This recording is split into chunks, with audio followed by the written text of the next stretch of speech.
So what time is sufficient for preparing for the PLAB exam?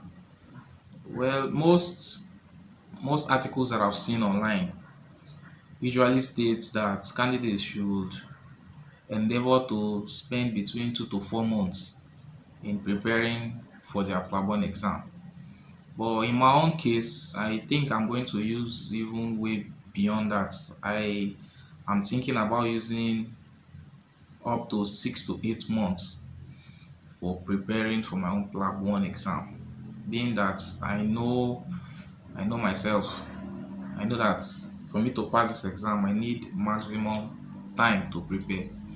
So I would advise everybody to pick their own particular time because what the basic fact is that the exam needs maximum time for preparation.